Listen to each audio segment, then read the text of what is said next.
достар, Қазақстан премьер-лигасының 3-ші туры Астана. Можно купить все, но не историю. Астананың тарихы бар. Тарихы бар, а басқа клубта тарихтар негізі жоқ.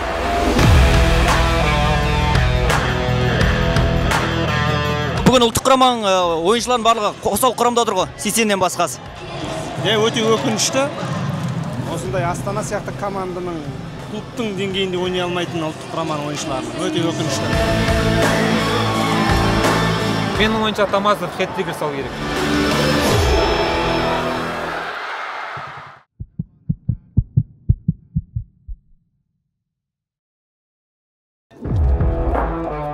Астана командасының жанкүйерлері.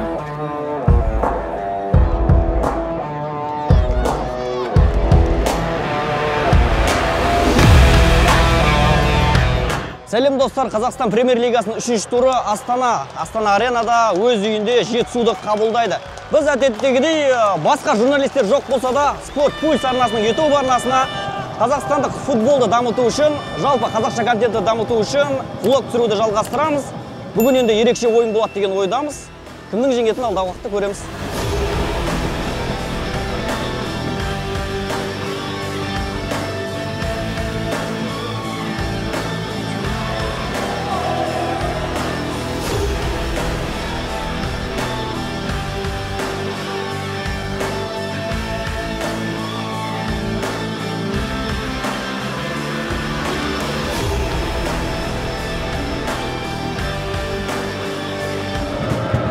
Ойынның 14-ші минуты Астана есепте алға шықты. Марин Томасов әдеттегідей Астана командасын алға шығарды.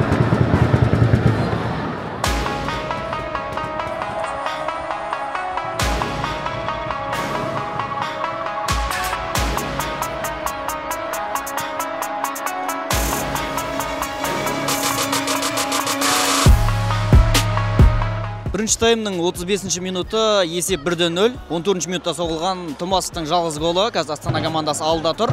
Енді бүгінгі ойында бір қуантатыны жанкүйерлер өте көп. Қазақстан премьер-лигасының 3-ші турыны үшін, дәл осындай ойын үшін жанкүйерлер жеткілікті. Қараңыздар мінекей.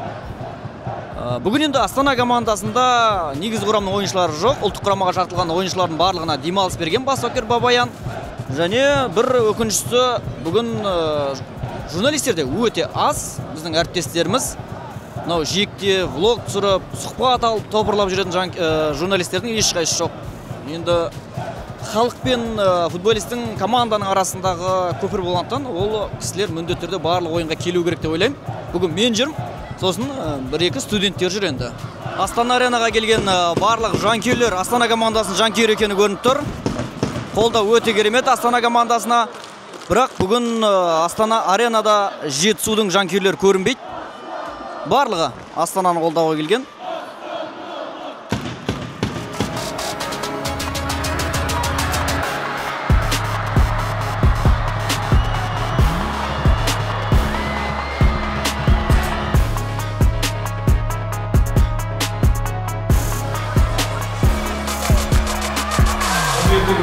Бірінші тайм аяқталды. Астана командасы 2-0 есебімен алды. Марин Томасовтың 2 голы. Қазір дубль автор атанды.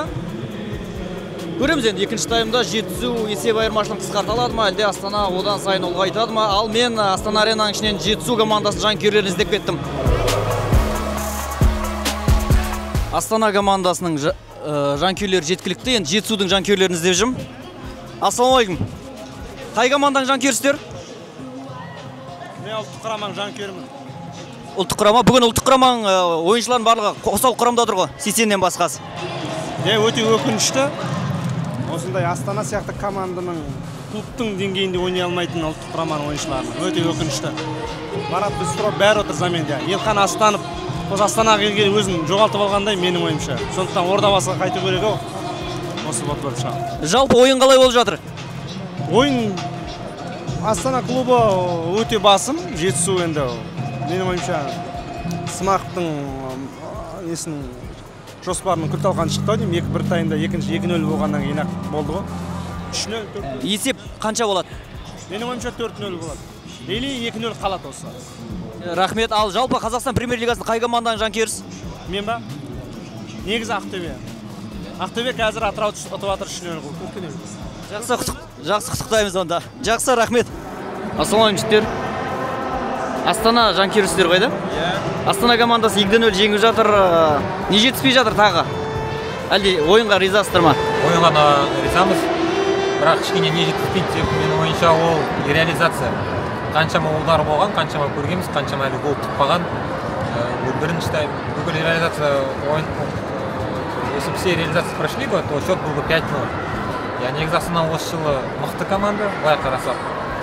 Қайраттан мықты болу керек осы жылы. Жалпы неше болады деп есептеп келдіңіз, ойлап келдіңіз? Жалпы менде бір мынандай бар, сондай бір хабар бар, бүкіл Қазақстан жанкүйерлеріне, бүкіл Қазақстан футболына Астана ешқашан коррумпированный клуб болған, коррумпированный қалай ма қазақшасы? Жемқорлықты клуб емес.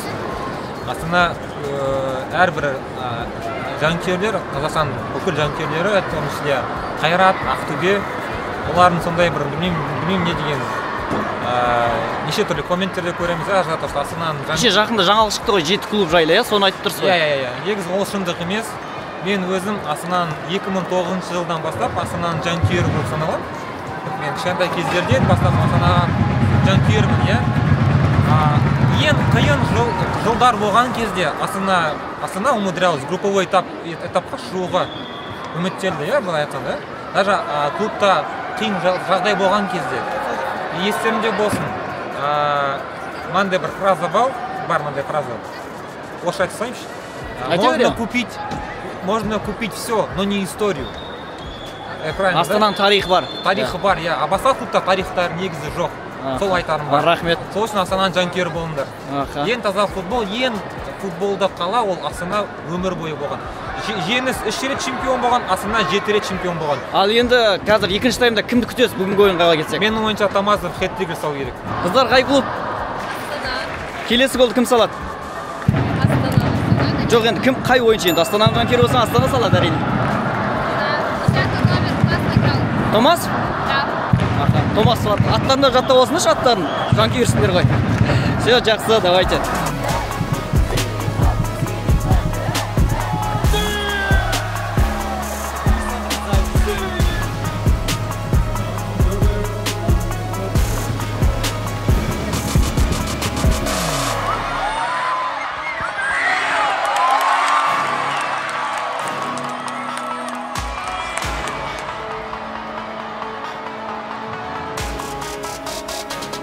Астана командасында 3 ойыншы, қосалқы құрамда 3 ойыншы алаңға шығуға дайындалып жатыр. Бейсебеков, Астанов және Жақсылықов. Үшеуін көріп тұрмын әзірге. Астана командасының баспасөз қызметінің өкілі Ерден. Ерден, ассалаумағалейкум. Ойын қалай болып жатыр? Ойын тамаша болып жатыр. Марин Томазов 3 гол бүгін салды. Әлі 20 минут бар ойнайтын, тағы да гол күтеміз. Бірінші таймның өзінде 5-0, 4-0 қылатындай мүмкіндік болды ғой. Мүмкіндіктер жетіспей жатыр. Сәттерді енді голға айналдырмай жатыр. Не себепті? Енді мен ойымша қазір үлкен пауза болды сборның ойындарына. Енді жігіттер қазір өз бабына оралу керек. Осындай ойындарда өздерін көрсетіп, келесі ойындарда бүгін салмаған голдарды келесі ойында салады деген ойдамын. Я енді қазір Томас 3 гол салды, есеп 3-0. Қосалқы құрамнан кімдер шығады деп ойлайсың? Негізі бізде қосалқы құрам, негізгі құрам деген жоқ. Әрбір ойыншы, әрбір ойынға дайын болу керек. Бірақ бүгін негізі Рамазан Каримовті күтем. Мүмкін гол салатын шығар бүгін. Сосын биылғы маусымда енді осыған дейін 2014-тен бері Астана 7 рет ел чемпионы болды. Биылғы маусымда 8-ші рет болады ма? Қалай ойлайсың?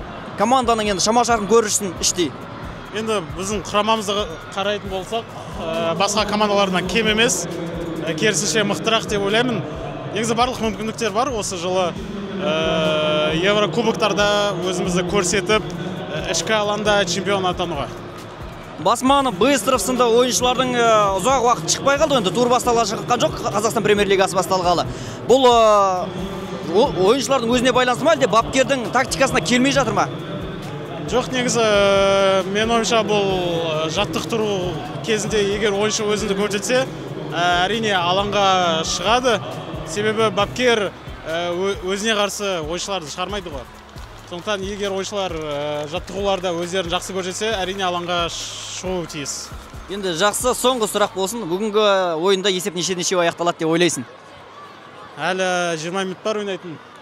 4-0, 5-0 деп аяқталады шығар. Сесе қақпасына гол жібермейді деп ойлайсың ғой? Жоқ. Бүгін емес. Рахмет. Астана командасында 2 ойыншыны ауыстырып үлгерді. Эбонг пен Камара кетті, орнына Бейсебеков пен Астан шықты. Көреміз ойынды қаншалықты өзгертетінін. Әзірше 3-0. Томастың хет-тригі.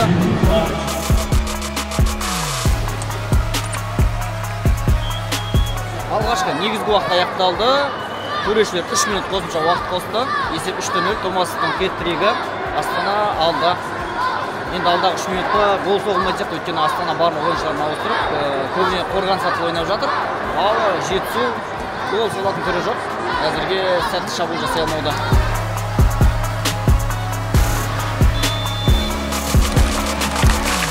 Төрешінің ойындағы соңғы сырын естіп отырмыз. Есеп 3-0. Астана өз үйінде айқын жеңіске жетті. Марин Томас хет-трик жасады. Енді жеңіс Астанада. Астана көш басына қайратпен таласын жалғастыра береді.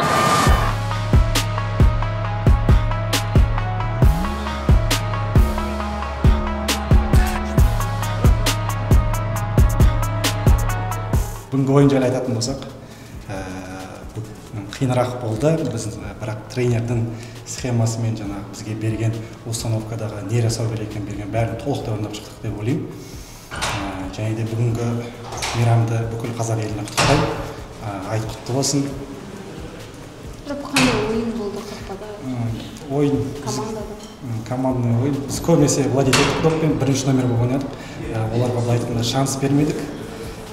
Және де осы бүгін бізді қолдап келген болельшілерге көп рахмет.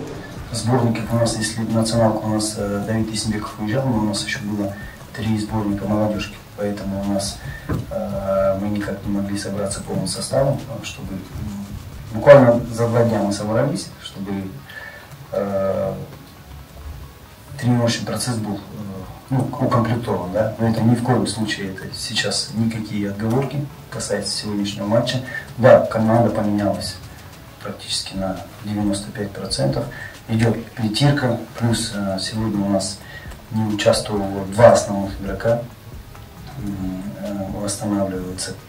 Проблема с нападающими, она по сути у нас в Казахстане ощутима, да?